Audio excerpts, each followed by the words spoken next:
बंदे परवरदिगारम उम्मत अहमद नबी दोस्तदारे चार यारम ताबा औलाद अली मदहब हनफिया दारम मिल्लत हजरत खलील खाक पाए गौस आजम ज़ेर साया हर वली। बिरादरान इस्लाम, अल्हम्दुलिल्लाह सुम्मा अल्हम्दुलिल्लाह। तारीख लब्बैक पाकिस्तान PS इकट्ठी की तरफा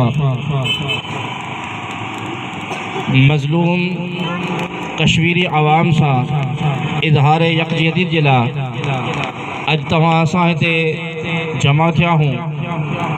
तमाम आलम इस्लाम में खुसूसन पाकिस्तान के अंदर आवाम मजलूम आवाम कश्मीर सा इजहार यकजहती जिला अज 5 फरवरी ते आम तातील यानी मोकल जो ॾींहुं रखियो वियो आहे। उन निस्बत सां तव्हां सां बि गॾिया हूँ। अल्हम्दुलिल्लाह तव्हां सां मुसलमान आहियूं। नबी आलम सल्लल्लाहु अलैहि वसल्लम ते कलमो पढ़ियो आहे ऐं अॼोकी हिन रैली जो मंशूर ऐं मक़सद भी इहो आहे त कश्मीर सां असांजो रिश्तो कहिड़ो आहे। कश्मीर वारनि सां असांजो रिश्तो इहो आहे जो ला इलाहा इल्लल्लाह जो रिश्तो आहे, इस्लाम जो रिश्तो आहे। अगर पाकिस्तान के अवाम के पाकिस्तान जा मुसलमानन के अगर तकलीफ महसूस थे, इस्लाम इहो दर्स थोड़े तो अगर तव्हां के जरा बराबर भी के तकलीफ महसूस थे, तमाम मुसलमानन के उन तकलीफ जो एहसास थियण खपे। अगर कश्मीर के अंदर मुसलमानन के मथा जुल्म ऐं सितम कयो थो वञे तो पाकिस्तान के सिंध के खैरपुर के PS इकट्ठी के अवाम के मुसलमानन के उन दर्द जो एहसास हुजण खपे। इहो असां ही अक्सर असां ॿुधंदा अचूं था बचपन खां वठी करे त कश्मीर के आज़ाद कराइणो आहे। कश्मीर आज़ाद कीअं थींदो?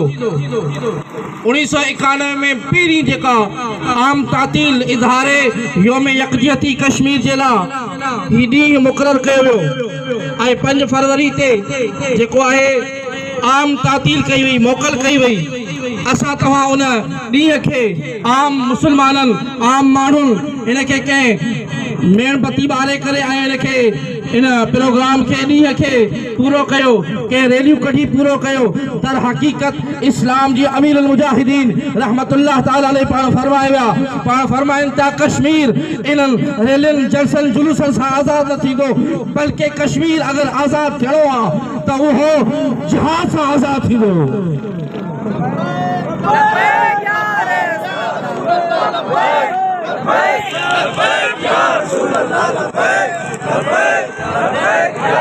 उन जे लाइ तव्हां असांखे छा करणु खपे?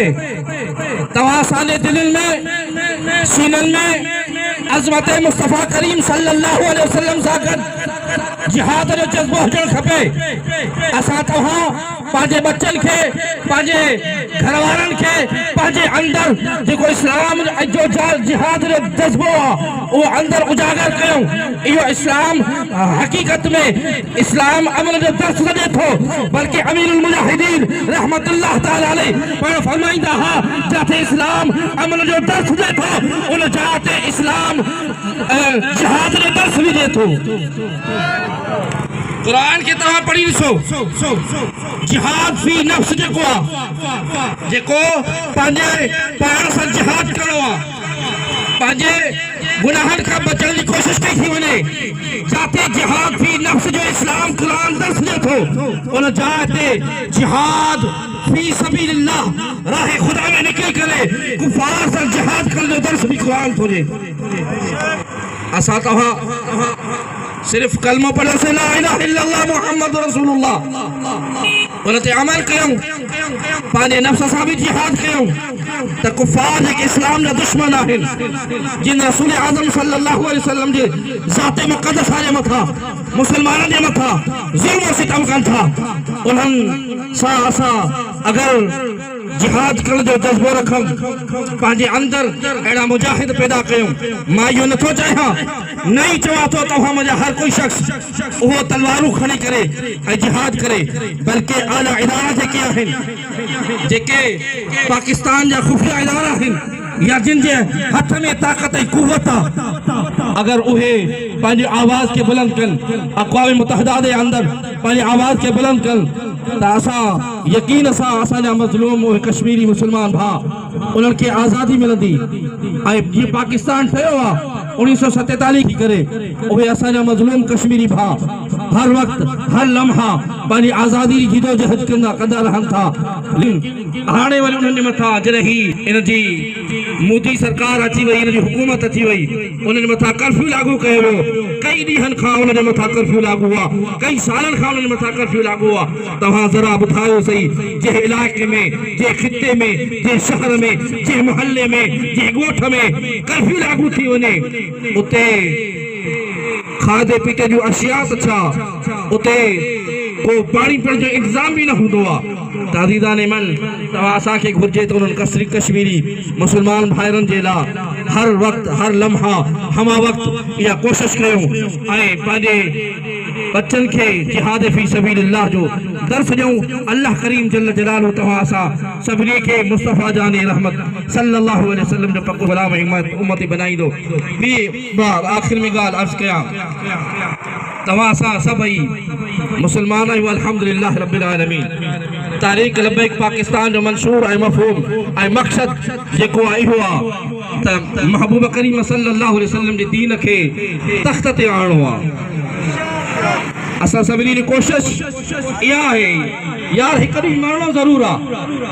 असां तव्हां त हूंदा आहियूं त यार कोई अचे MP अचे MLA अचे, असां उनखे चवंदासीं यार असांखे हीअ असांखे ज़रूरत आहे।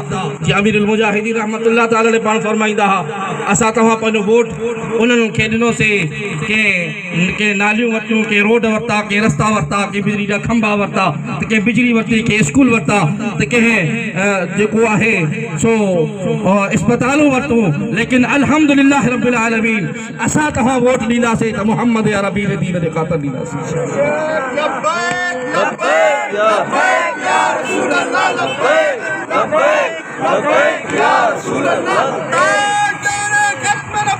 जिंदाबाद जिंदाबाद जिंदाबाद जिंदाबाद। रब्बे काबा जो कसम, मुझे उम्र में ग़ालिबन 3 खां 4 मरतबा इलेक्शन आई होंगी। उन टाइम ताईं तारीख़ लबैक पाकिस्तान हुई कोन। मां उन वक्त खां वठी करे अॼु ॾींहं ताईं कंहिं बि पार्टी के वोट न ॾिनो। चवंदा आहिनि वोट सही अमानत आहे, अमानत आहे वोट, लेकिन अमानत जो हक़दार भी तो हुजे न। अञा तारीख़ लबैक पाकिस्तान जो वजूद ही न थियो। असां उन वक्त इहो नारो लगासीं त असां उन जे हथ ते वोट ॾींदासीं जेको महबूब अलैहिस्सलातु वस्सलाम जे दीन ते पाबंद हूंदो। अॼु ॾींहं ताईं रब्बे काबा जो कसम मां कंहिंखे वोट न आहे ॾिनो। माण्हू पुछंदा छो, मां चयो इमाम हुसैन अलैहिस्सलाम करबला जे मैदान में यज़ीद जे हथ ते बैयत न कई। हज़रत ख्वाजा मोइनुद्दीन चिश्ती अजमेरी रहमतुल्लाह ताला अलैह कलम खयो, पाण फरमाइनि था शाह हस्त हुसैन, बादशाह हस्त हुसैन, दीन हस्त हुसैन, दीन पनाह हस्त हुसैन, सरदाद नदाद दस्त दर दस्त यज़ीद हत्ता के बिनाए ला इलाहा हस्त हुसैन। पाण फरमाइनि था हज़रत इमाम हुसैन अलैहिस्सलाम दीन भी आहे, दीन जी बुनियाद भी आहे। यज़ीद पलीद जे हथ में हथ ॾिननि, पंहिंजो सिर त कटाए छॾियनि। मां उन्हनि खे चवंदोसि यार ॿुधो सही, अॼुकल्ह माण्हू जेके आहिनि MP MLA मां नालो केॾो नथो वठां, MP MLA जेके बि आहिनि उन्हनि में यज़ीद वारियूं उहे ख़राफ़ात तव्हां ॿुधाए सही कंहिंमें नथियूं मिलनि। चवंदासीं वाक़ई आहिनि। यज़ीद शराबी भी हो, यज़ीद ज़ानी भी हो, यज़ीद कुत्ता भी बढ़ाईंदो हो, ऐं यज़ीद इस्लाम जे शाइरे जो ख़िलाफ़ भी हो। असां अल्हम्दुलिल्लाह आलमीन जो वोट मुस्तहिक उन खे सम्झूं था जेको महबूब अरबी सल्लल्लाहु अलैहि वसल्लम दीन ते पाबंद हुजे। ऐं जेको थियो असां उन खे वोट ॾियण जे लाइ अॼु बि तयारु हूं। मां उन वक़्तु बि चवंदुसि, मुंहिंजो ताल्लुक़ जेको आहे उहो कंडियारे सां आहे बेसिकली। मां उन वक़्तु बि उन दोस्तनि अहबाबनि खे चवंदुसि ही वोट दर हक़ीक़त जेका आहे, मां अर्ज़ु कयां तव्हांखे, दर हक़ीक़त यजीद जे हथ ते हज़रत इमाम हुसैन अली मक़ाम बैयत न कई न तो वोट जेको आहे इहो बैयत जो ॿियो नालो आहे। वोट बैयत जो ॿियो नालो आहे। चवंदासीं यजीद जे हथ ते हज़रत इमाम हुसैन अलैहिस्सलाम बैयत न कयो आहे, बैयत अलॻि हुई, ही वोट अलॻि आहे। न वोट दर हक़ीक़त जो ॿियो नालो आहे।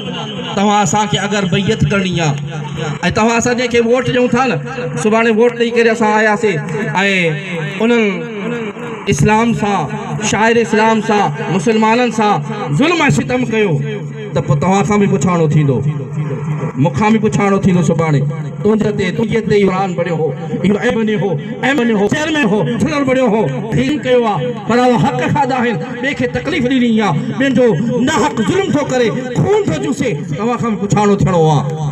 ऐं असां बि अल्लाह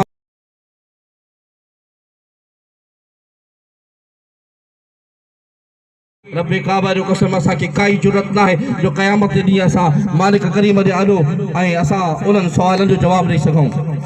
इन करे तव्हां वोट जो हक़दार उहो चूंडियो जेको महबूब अलैहिस्सलातु वस्सलाम जे दीन जो पाबंद हुजे, जेको शरीयत मुहम्मदी सां गद्दारी करण वारो न हुजे, वफ़ादार हुजे। अल्लाह करीम जल्ल जलालहू तव्हां असां सभिनी खे मुस्तफ़ा करीम सल्लल्लाहु अलैहि वसल्लम जो पको सचो ग़ुलाम ऐं उम्मती बनाए।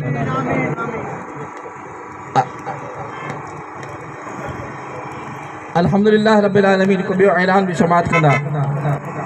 तारीख़ लब्बैक पाकिस्तान PS 31 जे तरफ़ां तारीख़ लब्बैक पाकिस्तान जो दफ़्तर भी खुलियल आहे। अगरि कंहिंखे शिकायत आहे, कोई तहरीक में शामिल थियणु चाहे थो त अहमदपुर जेको मेन स्टाफ आहे उन ते तहरीक लब्बैक पाकिस्तान PS 31 तरफ़ां जेको दफ़्तर खुलियल आहे। अगरि कंहिंखे शिकायत आहे या उहो तहरीक में शामिल थियणु चाहे थो त शिरकत करे।